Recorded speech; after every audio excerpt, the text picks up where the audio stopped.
Physical properties maximum खत्म कर ली थी। अब दो most important properties, anomalous behaviour और डायगोनल रिलेशनशिप। क्लियर?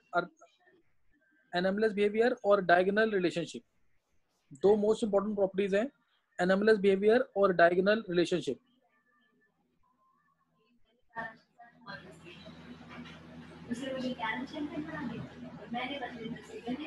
तो फर्स्ट है एनामलस बिहेवियर।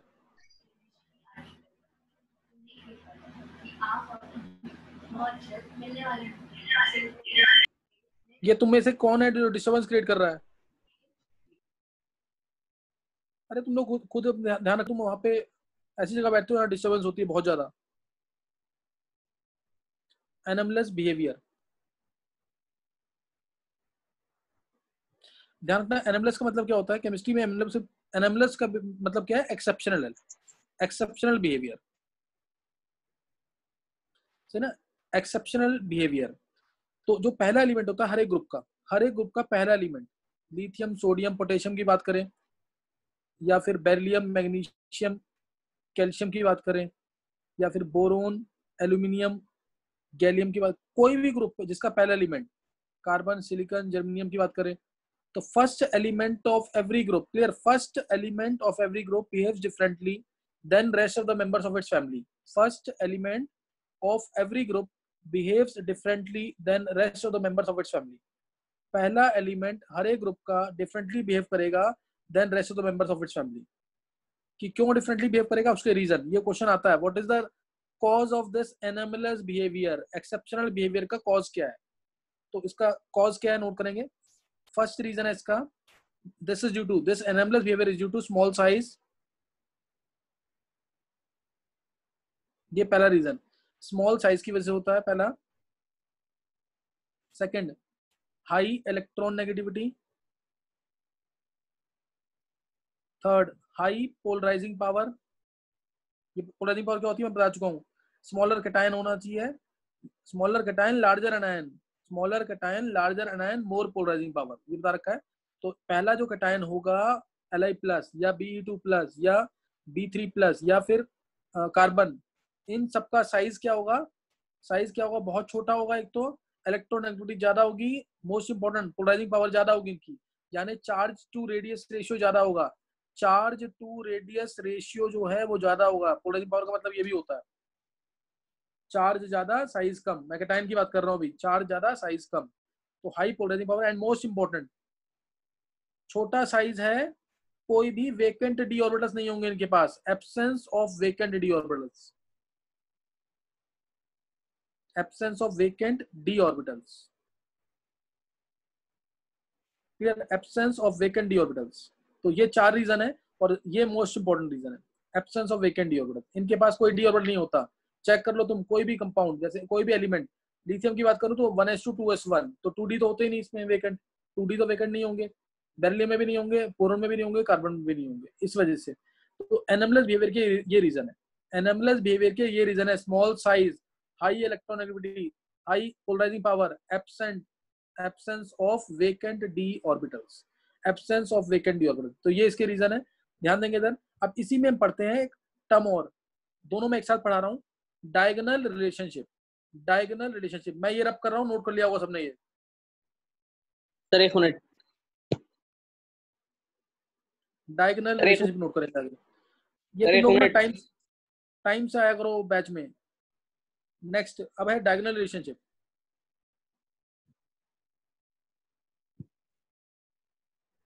डायगोनल रिलेशनशिप ये उससे ज्यादा इंपॉर्टेंट है।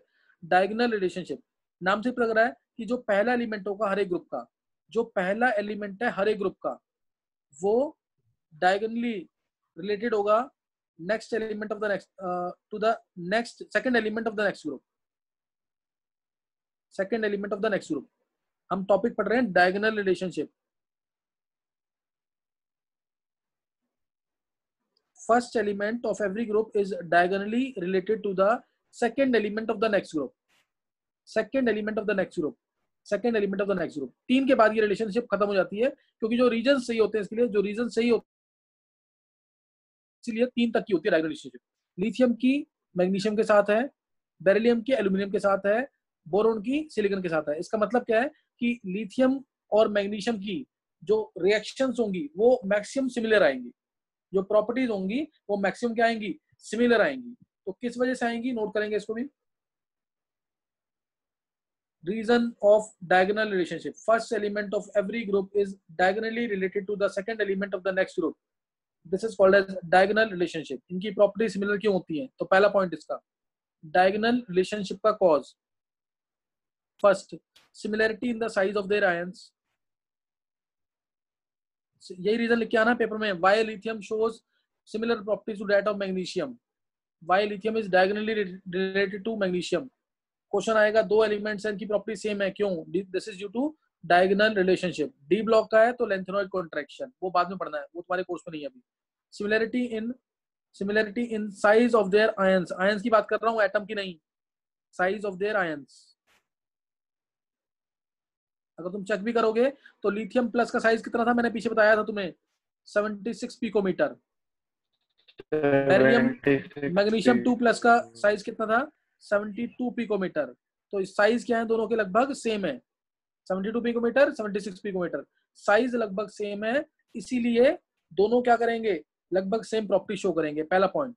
सेकंड पॉइंट, इन दोनों की पोलराइजिंग पावर सेम होती है, similarity in their polarising power. Second point, पहला पॉइंट क्या है, आयंस का साइज सिमिलर है, दूसरा पॉइंट क्या है, polarising power, polarising power similar है इनकी, similarity in their polarising power. तीसरा,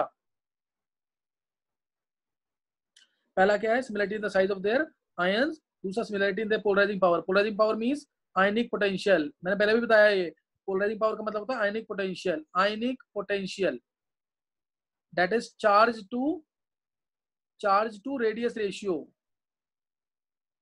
charge, this is ionic potential is equal to charge to radius ratio, charge to radius ratio. तो पहला point similarity in the size of their ions, दूसरा point similarity in their polarising power और ionic potential, एक ही बात है, similarity in their polarising power और ionic potential which is equal to charge to radius ratio, charge to radius ratio. और third point इसका similarity in their electropositive character, similarity in their electropositive character, similarity in their electropositive character, EP लिख रहा हूं मैं, electropositive character, electropositive character, similarity in their electropositive character। तो ये तीन reason है इसके डायगोनल रिलेशनशिप के, तीन मेजर रीजन है, और भी बन सकते हैं, मैंने अभी यहाँ पे कराया। कैरेक्टर का मतलब मेटेलिक कैरेक्टर, नीचे आने पे बढ़ता है वो, नीचे जाएंगे साइज बढ़ेगा, इलेक्ट्रॉन देने की टेंडेंसी बढ़ेगी, मेटेलिक कैरेक्टर बढ़ेगा या इलेक्ट्रोपॉजिटिव कैरेक्टर बढ़ेगा। और कोई डाउट तो नहीं किसी को, और किसी को कुछ पूछना है? पोलराइजिंग पावर मैं सबको बता चुका हूँ पहले, मैं हल्का सा रिपीट कर देता हूँ यहाँ पे। पोलराइजिंग पावर का मतलब क्या होता है, छोटा कैटायन होगा जब, smaller the cation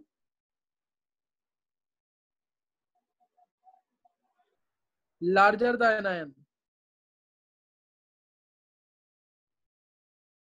more is the polarizing power, more is the polarizing power and more is the covalent character also। इसको हम फजांस रूल भी कहते हैं, ये मैं पहले बता चुका हूँ, इनको हम फजांस रूल भी कहते हैं। Smaller the cation, larger the anion, more is the polarising power and more is the covalent character, and more is the covalent character. जितना छोटा कैटायन होगा वो उतनी जल्दी, ये एनायन है मान लिया मैंने, ये एनायन है, नेगेटिव शो कर रहा हूँ, एनायन का मतलब है न्यूक्लियस होगा इसके पास, वो भी पॉजिटिव ही होगा, इस उतनी जल्दी इस एनायन के जो इलेक्ट्रॉन्स होंगे उनको ये अपनी तरफ खींच लेगा, उन एनायंस के इसके इलेक्ट्रॉन्स को ये करेगा अपनी तरफ ये खींच लेगा, उसको डिस्टॉर्ट कर देगा, उसको डिस्टॉर्ट कर देगा, जितना छोटा कैटायन होगा या जितना बड़ा एनायन होगा। एनायन की होती है polarising power, polarisability, sorry, anion की होती है पोलराइजिबिलिटी, एनायन की होती है पोलराइजिबिलिटी और कैटायन की होती है पोलराइजिंग पावर। छोटा होना चाहिए ये, मतलब जैसे अगर मैं बात करूं एजी प्लस AgCl में Ag प्लस की पोलराइजिंग पावर ज्यादा होगी कि AgBr में पोलराइजिंग पावर ज्यादा होगी? Ag प्लस की। बोलो Ag प्लस की पोलराइजिंग पावर जो है कहाँ ज्यादा होगी? AgBr AgBr में, AgBr में, AgBr में ज्यादा होगी, ज्यादा इलेक्ट्रॉन खींचेगा तो ज्यादा कोवेलेंट कैरेक्टर ले आएगा, ज्यादा कोवेलेंट कैरेक्टर ले आएगा। तो ये पोलराइजिंग पावर होती है। छोटा होना चाहिए। जैसे अगर मैं एक एग्जांपल और ले लेता हूँ, लिया मैंने एग्जांपल NaCl MgCl2, किसमें पोलराइजिंग पावर ज्यादा होगी कैटायन की? MgCl2 में। Mg2 प्लस है, Mg2 प्लस का साइज छोटा है, Na प्लस का साइज बड़ा है, तो इसलिए Mg2 प्लस की पोलराइजिंग पावर ज्यादा होगी Na प्लस।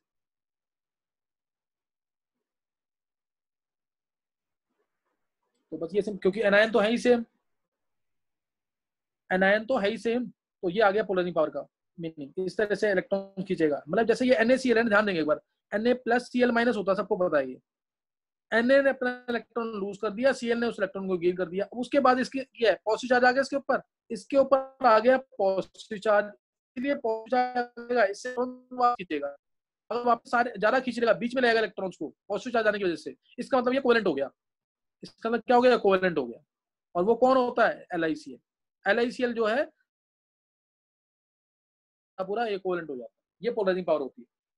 डायरेक्ट देख के भी पहचान सकते हैं हम। जितना अच्छा मेटल, एक लाइन बोलूंगा ध्यान सुनना, जितना अच्छा मेटल, जितना अच्छा नॉन मेटल, उतना ज्यादा आयनिक कैरेक्टर, उतना ज्यादा क्या होगा? आयनिक कैरेक्टर। जैसे अगर मैंने बोला NaF CSF, किसका आयनिक कैरेक्टर ज्यादा?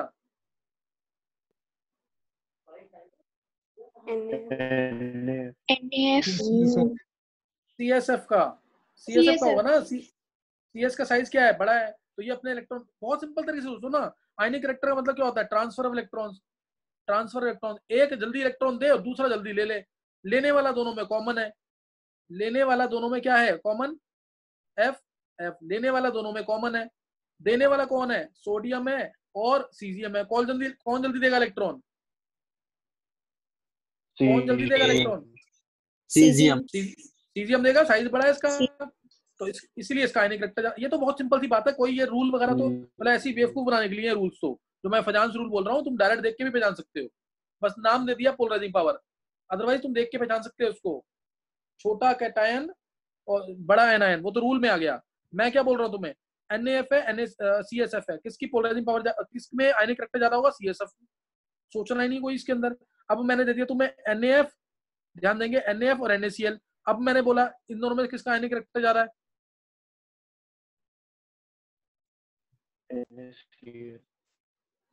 अब इसमें भी तुम नहीं सोच पा रहे हो, बहुत छोटी। अब देने वाला सेम है, देने वाला इलेक्ट्रॉन सेम है, सोडियम इधर भी है, सोडियम इधर भी है।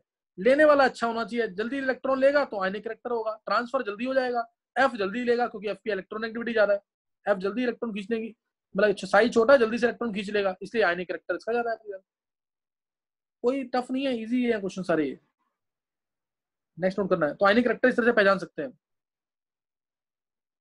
अब मैं तुम्हें बता रहा हूँ लिथियम, ध्यान देना, लिथियम का एनामलेस बिहेवियर, ध्यान देंगे लिथियम का एनामलेस बिहेवियर। अब इसके पॉइंट्स स्कूल में आता है क्वेश्चन, ये write 4 points for anomalous behaviour of lithium, ऐसे करके क्वेश्चन आएगा। तो anomalous behaviour of lithium,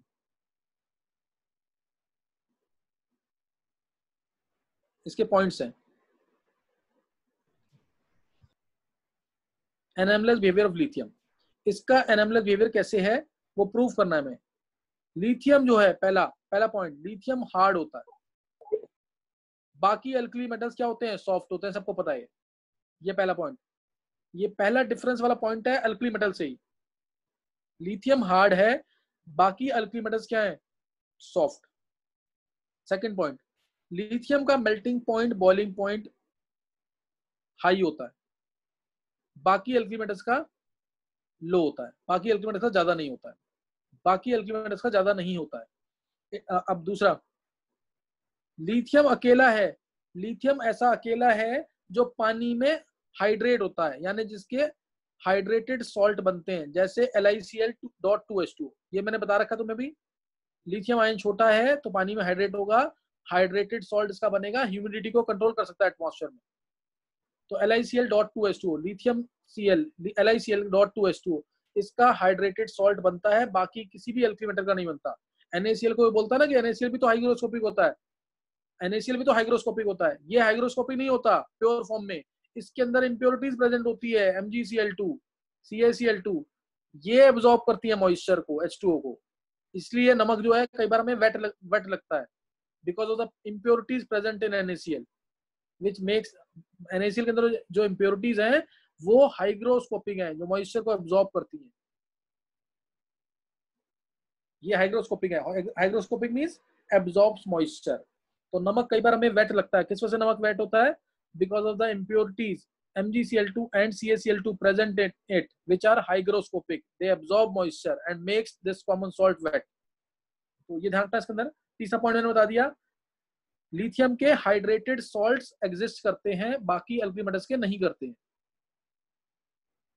question इसमें क्या आएगा? मैंने जो अगला बताया है, why common salt appears wet sometimes, why common salt becomes wet sometimes। तो तीसरा पॉइंट बता दिया। फोर्थ पॉइंट, लिथियम अकेला है पूरे अल्कली मेटल्स के अंदर जो एयर के साथ रिएक्शन करने पर नाइट्राइड बनाता है, क्योंकि एयर में नाइट्रोजन भी प्रेजेंट है। Li2O तो बनाएगा ही, Li2O तो बनाएगा ही, साथ में लिथियम नाइट्राइड भी बनाएगा। लिथियम अकेला है जो एयर के साथ रिएक्ट करने पर नाइट्राइड बनाता है, बाकी कोई भी सोडियम में नाइट्राइड नहीं बनाएगा, कुछ भी बनाए लेकिन नाइट्राइड नहीं बनाएगा। एयर के साथ रिएक्ट करने पर नाइट्राइड ये लिथियम बनाता है, एयर के साथ रिएक्ट करने पर लिथियम ही नाइट्राइड बनाता है, बाकी कोई अल्कली मेटल नाइट्राइड नहीं बनाएगा। नाइट्राइड बनाने का तरीका बहुत सिंपल है, Li पे +1 चार्ज होता है, N पे 3 नेगेटिव, क्रॉस करोगे आंसर आ गया। मैग्नीशियम का नाइट्राइड बनता है, मैग्नीशियम पे 2+, N पे 3 नेगेटिव, नाइट्राइड का फॉर्मूला क्या हो जाएगा इसके? Mg3N2। तो ये भी मैं डायगोनल रिलेशनशिप में बताऊंगा कि लिथियम भी नाइट्राइड बनाता है, मैग्नीशियम भी नाइट्राइड बनाता है। तो इस तरह से बताऊंगा कि लिथियम नाइट्राइड बना रहा है, मैग्नीशियम भी। ये बात की बात है, डायगोनल रिलेशनशिप में आएगा। अभी हम क्या पढ़ रहे हैं? एनामलस बिहेवियर ऑफ लिथियम, जो कि डिफरेंटली बिहेव कर रहा है than rest of the alkali metals.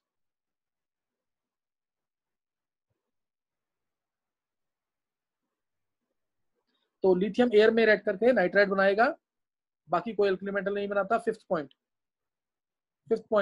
Lithium जो है इसमें जैसे इसका जो कार्बोनेट है ये अनस्टेबल है, सबको पता है, ये इसका कार्बोनेट अनस्टेबल है। रीजन याद है? हीट करते ही टूट जाता है।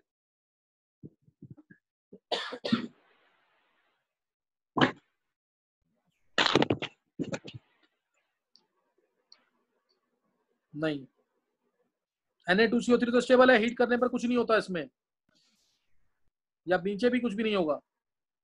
नहीं याद आया? अभी बताया थर्मल स्टेबिलिटी के अंदर, मैंने थर्मल स्टेबिलिटी बताया था। लिथियम प्लस बहुत छोटा, ये बहुत छोटा, पोलराइजिंग पावर बहुत ज्यादा, बड़े एनायन को क्या संभाल पाएगा? ऐसे याद कर लो बेशक, स्मॉलर कैटायन है, बड़े एनायन को संभाल ही नहीं पाएगा, इसलिए ये पोलराइजिंग पावर इसकी बहुत ज्यादा है, इसमें कोवेलेंट कैरेक्टर ज्यादा है, तो ये संभाल नहीं पाएगा बड़े एनायन को, समझे कि नहीं? इसलिए हीट करते ही टूट जाता है। बाकी कोई अल्कली मेटल का कार्बोनेट नहीं टूटता हीट करने पर, वो नहीं, कोई भी नहीं टूटेगा। सिर्फ लिथियम का कार्बोनेट जो है अनस्टेबल है, लिथियम का कार्बोनेट ही अनस्टेबल है।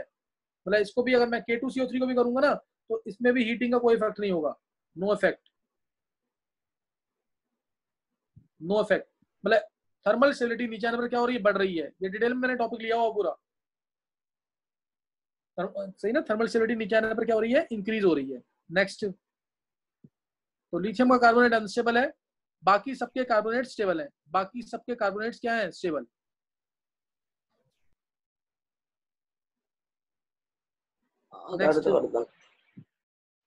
सिक्स्थ पॉइंट, लिथियम का नाइट्रेट जो है, लिथियम का नाइट्रेट ये हीट करने पर देता है ऑक्साइड,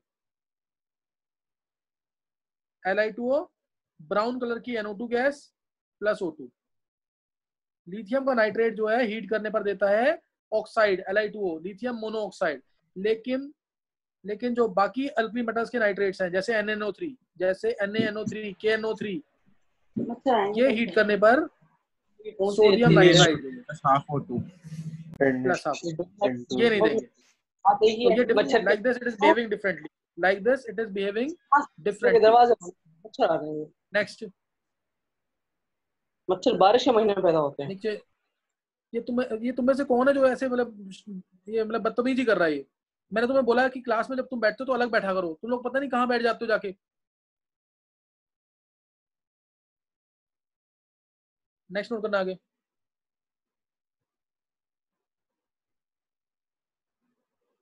तो ये एक पॉइंट था यहाँ पे।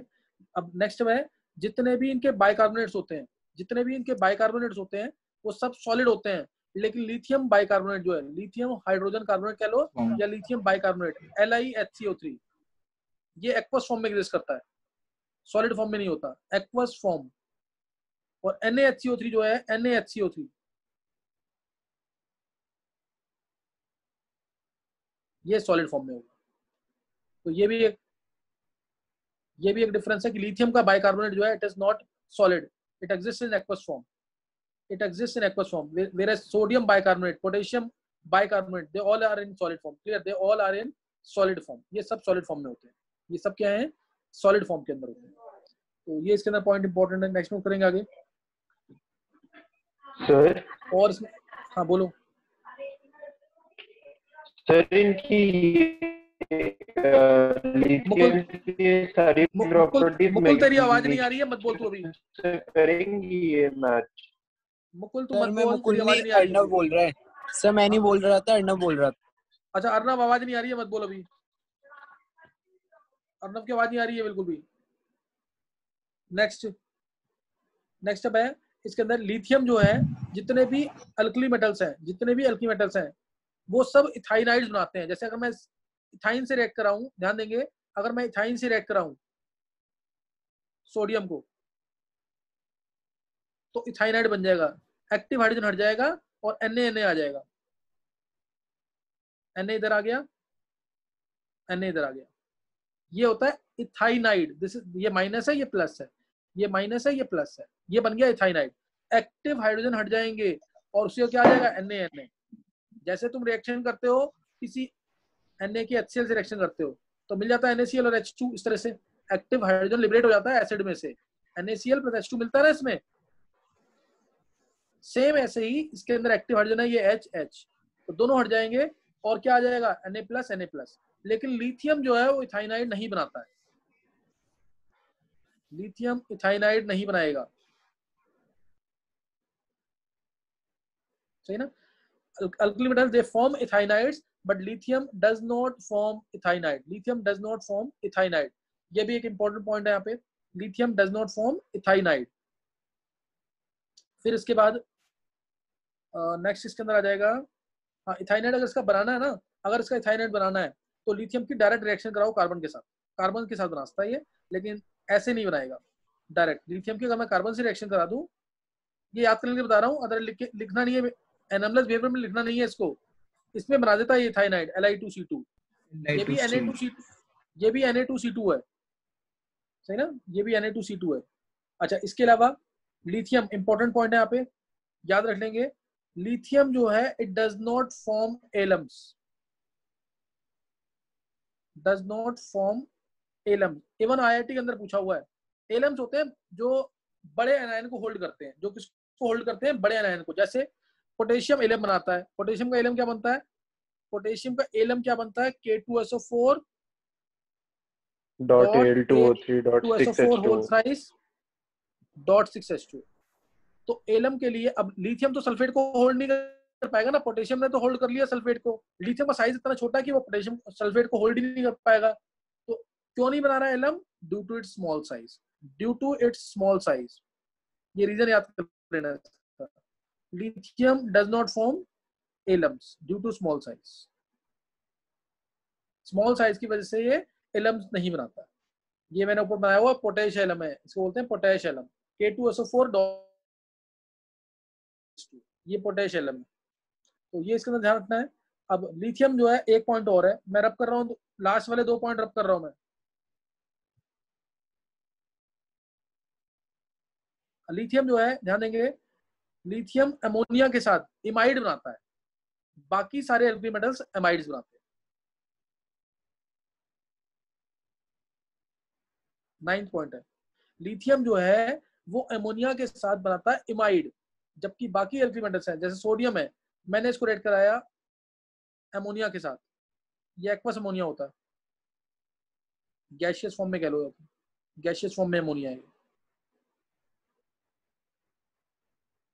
इसके साथ बना देगा amide, NaNH2 plus half H2। ऐसे पोटेशियम बना देगा KNH2 plus half H2।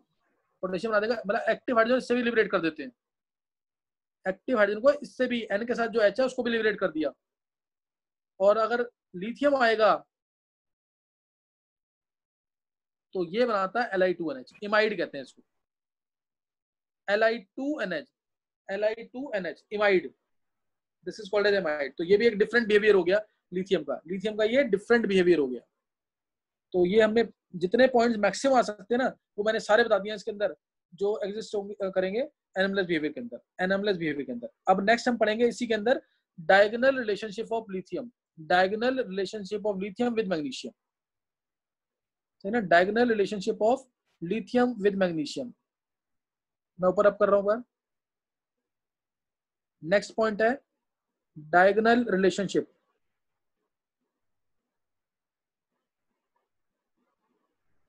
Next page इसलिए ले रहा, कुछ पॉइंट मैं यहीं से ले लूंगा अभी, ऑफ लिथियम एंड मैग्नीशियम। अभी मैंने पीछे बताया था लिथियम मैग्नीशियम के साथ बेरिलियम एल्यूमिनियम के साथ डायगोनल रिलेशनशिप शो करेगा। अब देखो इसमें पॉइंट मैं यहाँ से पीछे से कैसे उठाऊंगा ताकि तुम्हें एक ही तरीका हो याद करने का। लिथियम जो है, ध्यान देंगे, लिथियम जो है वो हार्ड है, ऐसे ही मैग्नीशियम भी हार्ड है। Lithium and magnesium they both are hard. मैं यहीं से ले रहा हूं पॉइंट, इसीलिए lithium and magnesium both hard, दोनों के दोनों हार्ड है। तो होगी ना डायगोनल रिलेशनशिप, दोनों क्या आ रहे हैं, दोनों क्या है, ये हार्ड है। Lithium and magnesium they both are hard. तो ये पहला पॉइंट आ गया यहाँ पे कि लिथियम मैग्नीशियम दोनों के दोनों हार्ड है। दूसरा पॉइंट जैसे अब यहां से ले लिया मैंने, इसको हटा देंगे। LiCl.2H2O है, उसमें MgCl2.6H2O या MgCl2.8H2 आ जाएगा। LiCl.2H2O है तो उसमें क्या आ जाएगा, एंड MgC, ये हाइड्रेटेड फॉर्म में दोनों, MgCl2.6H2O या MgCl2.8H2O दोनों फॉर्म में होता है। तो ये दोनों के दोनों हाइड्रेटेड सॉल्ट्स एग्जिस्ट करते हैं, दोनों के हाइड्रेटेड सॉल्ट्स एग्जिस्ट करते हैं। ये तरीका याद करने का, नहीं तो मैं नेक्स्ट पेज पे भी लिख सकता था इसको, इसी से याद हो जाएगा, इसलिए मैं लिख रहा हूँ ऐसे। दोनों के नाइट्राइड्स एग्जिस्ट करते हैं, मैं रब कर रहा हूँ, ये इसका भी नाइट्राइड बन गया और मैग्नीशियम का भी बनता है Mg3N2 and Li3N, they both are stable. Air के साथ दोनों के दोनों नाइट्राइड्स बनाते हैं। बाकी एल्किल मेटल्स नहीं बना रहे थे, लेकिन लिथियम बना रहा था।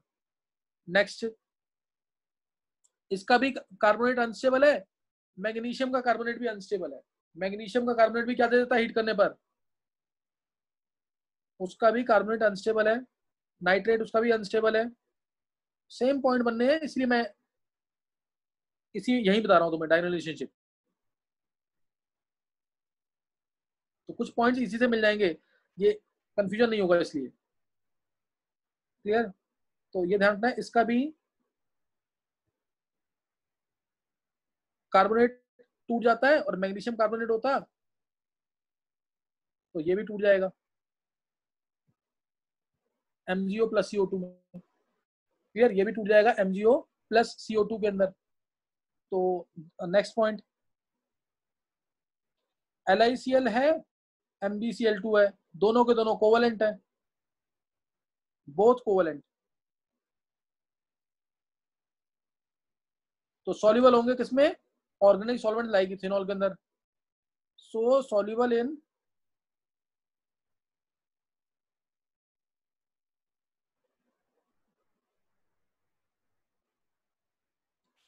ऑर्गेनिक सॉल्वेंट लाइक इथेनॉल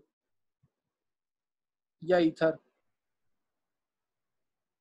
दोनों के दोनों covalent. LiCl and MgCl2 they both are covalent, so soluble in organic solvents like ethanol, दोनों के दोनों ऑर्गेनिक सॉल्वेंट में सॉल्युबल है। और इसके अलावा तो इसी तरह से पॉइंट्स बना सकते हैं हम, है ना, इसी तरीके से पॉइंट्स बना सकते हैं। नेक्स्ट आ जाएगा इसमें चलो नेक्स्ट नोट कर लेंगे आगे। अब anomalous behaviour of beryllium, clear. Anomalous behaviour जो ग्रुप 2 है उसका भी अभी पढ़ रहे हैं हम, anomalous behaviour of beryllium.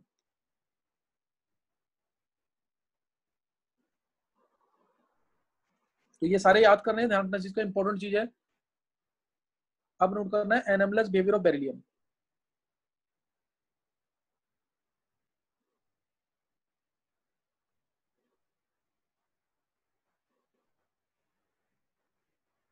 Beryllium का, beryllium behaves differently than rest of the members of its family. Beryllium behaves differently than rest of the members of its family, सही ना। Beryllium behaves differently than rest of the members of its family. तो इसके points note कर लेंगे। पहला point, beryllium जो होता है ये हार्ड होता है, सबसे हार्ड है ये, एंड हैज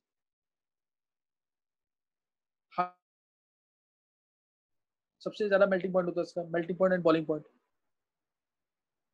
तो पहला पॉइंट ये आ जाएगा। सेकंड पॉइंट, सेकंड पॉइंट आ जाएगा इसके अंदर कि बेरिलियम जो है इसका मैक्सिमम जो कोऑर्डिनेशन नंबर है वो 4 होता है, 4 होता है। बाकी beryllium has maximum coordination number equal to 4। बाकी जो एल्कलाइन अर्थ मेटल्स है they can show up to 6 due to presence of vacant d orbitals. Coordination number जैसे मैं एग्जांपल लूं, इसके साथ 4 ग्रुप्स आ सकते हैं, BeOH होल 4 2 नेगेटिव, ये 4 आ गए ना। This 4 is called as coordination number, beryllate ion कहते हैं इसको, बेरिलेट आयन कहते हैं। और बाकी सब जो है 6 तक शो कर सकते हैं कोऑर्डिनेशन नंबर, क्योंकि उनके पास वेकेंट डी ऑर्बिटल्स है, क्योंकि उनके पास क्या है, vacant d orbitals. They can show coordination number up to 6, क्लियर। They can show coordination number up to 6, 6 तक का कोऑर्डिनेशन नंबर शो कर सकते हैं। तो ये आ जाएगा इसमें। नेक्स्ट आ जाएगा, नेक्स्ट आ जाएगा इसके अंदर जो बेरिलियम है इसके कंपाउंड्स एम्फोटेरिक है। बेरिलियम के कंपाउंड जो हैं वो एम्फोटेरिक है, यानी उनके अंदर एसिडिक बिहेवियर भी है, एसिडिक बिहेवियर भी है और बेसिक बिहेवियर भी है। उनके कंपाउंड्स क्या है, एम्फोटेरिक है, उनके अंदर एसिडिक बिहेवियर भी है और बेसिक बिहेवियर भी है। उनके कंपाउंड्स एम्फोटेरिक है, उनके अंदर एसिडिक बिहेवियर भी है और बेसिक बिहेवियर भी है। तो ये ध्यान रखना, ये किस में आ जाएंगे, डायगोनल सॉरी एनामलस बिहेवियर के अंदर पॉइंट्स, ये किस में है, एनामलस बिहेवियर में। नेक्स्ट नोट कर देंगे आगे इसका, diagonal relationship of beryllium and aluminium.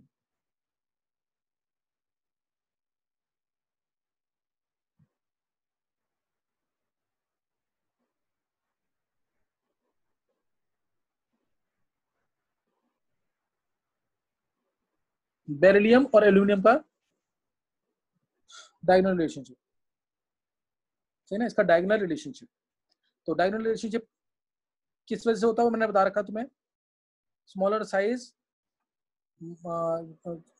similarity in the size of their ions, similarity in their electropositive character and similarity in their polarizing power and similarity in their polarizing power। इसकी वजह से क्या आता है, डायगोनल रिलेशनशिप। तो इसमें diagonal relationship के points क्या है, पहला पॉइंट, फर्स्ट पॉइंट है एल्यूमिनियम और बेरिलियम, इनके ऊपर एसिड का अटैक नहीं होता है, दोनों के ऊपर प्रोटेक्टिव ऑक्साइड लेयर बनती है। They both have protective oxide layer formed on their surface, इन दोनों के ऊपर प्रोटेक्टिव ऑक्साइड लेयर बनती है, BeO की और Al2O3 की। So they are not attacked by acids. Beryllium का एल्यूमिनियम के साथ, they both are not attacked by acid due to the formation of protective oxide layer on their surface, formation of protective oxide layer on their surface. और दोनों के दोनों amphoteric हैं। Beryllium and aluminium compounds are amphoteric,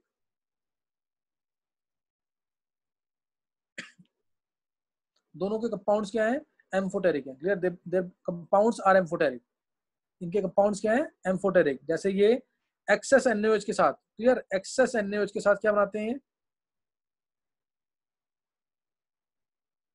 access NaOH के साथ ये बनाएगा beryllate ion, beryllate ion BeOH4 2 negative, beryllate ion. ऐसे ही एल्यूमिनियम भी एल्यूमिनेट आयन एक्सेस NaOH के साथ,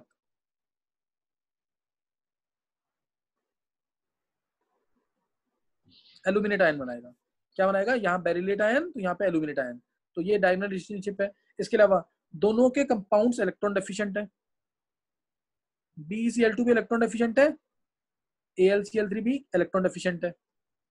BeCl2 और AlCl3 they both are electron deficient. इसमें बेरिलियम के पास आफ्टर शेयरिंग 4 इलेक्ट्रॉन्स है वैलेंस शेल में, इसमें आफ्टर शेयरिंग 6 इलेक्ट्रॉन्स है वैलेंस शेल में। तो इसलिए इनके कंपाउंड्स क्या हैं? इनके कंपाउंड्स क्या होंगे? Electron deficient. इलेक्ट्रॉन डेफिशिएंट है इसलिए ये यूज होते हैं, ऐसे ही याद कर लेना, पॉइंट्स को रिलेट करा लेना। ये यूज होते हैं, they both are used as Lewis acid in, ये क्या होता है ये सब पढ़ोगे तुम अभी आगे थोड़े टाइम में। Lewis acid in Friedel-crafts alkylation reaction, they both act as Lewis acid। Friedel-Crafts reaction लिख दो बस, फ्रीडल-क्राफ्ट रिएक्शंस, सही ना। ये दोनों के दोनों ल्यूइस एसिड का काम करेंगे फ्रीडल-क्राफ्ट रिएक्शन के अंदर। फ्रीडल-क्राफ्ट रिएक्शन के अंदर दोनों के दोनों किस काम करेंगे? दोनों के दोनों किस काम करेंगे? ल्यूइस एसिड का। ल्यूइस एसिड होता है जो इलेक्ट्रॉन डेफिशिएंट होता है। ल्यूइस एसिड क्या होता है? जो इलेक्ट्रॉन डेफिशिएंट होता है, जो इलेक्ट्रॉन डेफिशिएंट होता है उसको ल्यूइस एसिड कहते हैं। नेक्स्ट अब आएगा, दोनों के सॉलिड फेज में ब्रिज स्ट्रक्चर्स बनते हैं, ब्रिज स्ट्रक्चर्स बनते हैं दोनों के सॉलिड फेज में। ये एल्यूमिनियम को वेपर फेज में भी इनके ब्रिज स्ट्रक्चर बनते हैं। Both have bridge structure in vapour phase. जैसे ये अगर मैं बात करूं BeCl2 और AlCl3 की, दोनों के ब्रिज स्ट्रक्चर कैसे बनते हैं ध्यान देंगे, वेपर फेज में। वेपर फेज में, इसका भी वेपर फेज में। वेपर फेज में ये स्ट्रक्चर है इसका, BeCl2 BeCl2, ये यहां पे इलेक्ट्रॉन देगा, ये यहां इलेक्ट्रॉन देगा। ये वेपर फेज में डायमर बन गया इसका। ये भी बोल सकते हो they both form dimer in vapour phase. ऐसे ही AlCl3 अगर है, ये वेपर फेज में स्ट्रक्चर है, ध्यान रखना। ऐसे ही अगर AlCl3 है तो इसका भी स्ट्रक्चर ऐसे ही बनता है। ये एक AlCl3, ये दूसरा AlCl3, ये बन गया वेपर फेज में। क्लियर? इन दोनों का स्ट्रक्चर बनता है वेपर फेज में। ये वेपर फेज में, वेपर फेज में दोनों का डायमर बनता है, दोनों का डायमर बनता है और ब्रिज स्ट्रक्चर कहते हैं इसको, bridge structure. Clear? This is called as bridge structure.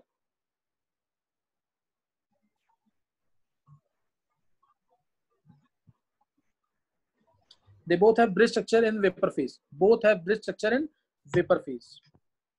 एक स्ट्रक्चर नोट कर लेंगे अगर याद रखते हैं तो, अगर पूरा बन जाता है तो भी। BeCl2 का सॉलिड फेज में ये स्ट्रक्चर होता है, सॉलिड फेज के अंदर। ये कंटिन्यूड है पूरा आगे भी। ये यहां लोन पेयर दे रहा है अपने, ये यहां लोन पेयर दे रहा है, इसको ऐसे मिल रहे हैं सॉलिड फेज में।